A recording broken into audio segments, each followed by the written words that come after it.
bugbog ang inabot ng ilang binatilyo matapos silang kuyugin ng grupo ng kabataan sa Maynila. Ayon po sa barangay, posibleng ang gang war ang ugat ng rambol. Nasa frontline na balitang yan, si Nina Ong Pauco. Pasado alas 3:30 ng madaling araw nang makunan sa CCTV ang 5 batang lalaking yan habang naglalakad sa may kahabaan ng Ramon Magsaysay Highway sa Santa Mesa, Maynila. Ilang saglit pa, isang batang lalaki ang tumawid at bigla silang sinugod. Pinagsusuntok niya ang isa sa mga batang lalaki hanggang sa dumating ang iba pang kasamahan niya. Nagawa pang makatakbo ng sinugod na mga binatilyo. Pero sa isa pang kuha ng CCTV, kitang isa sa kanila ang inabutan at kinuyog ng mga lalaki. Pinagsusuntok at pinagtatadyakan siya, kaya galos sa mukha at paa ang inabot niya. Sa investigasyon ng barangay, lumalabas na puro menor de edad ang sangkot sa gulo. Hinala nila, gang war ang motibo ng pangbubugbog. Kakilala nila yung mga nambugbog sa kanila, parang inabangan, nakita sa lugar na yon.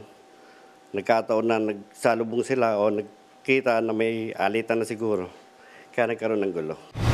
Hindi naman maiwasang maging emosyonal ng isa sa mga magulang ng mga batang nabugbog. Ayon kay Aling Melinda, malinaw na napagdiskitahan lang ang kanyang anak.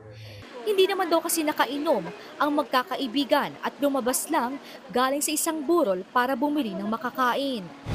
Hindi ko po kainin Lupay-pay na po yung Lupay-pay na po yung anak ko. Tapos yung ginawa po nila, pinasiwas na gano'n. Tapos pinagsusuntok, sinipa pa po sa ulo.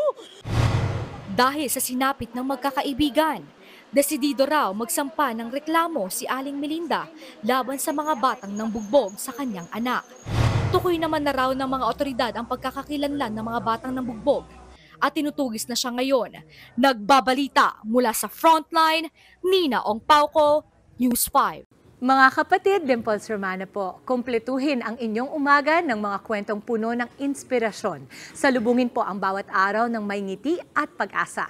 Kaya't mag-subscribe na po at mag-follow na sa aming social media pages ng News 5.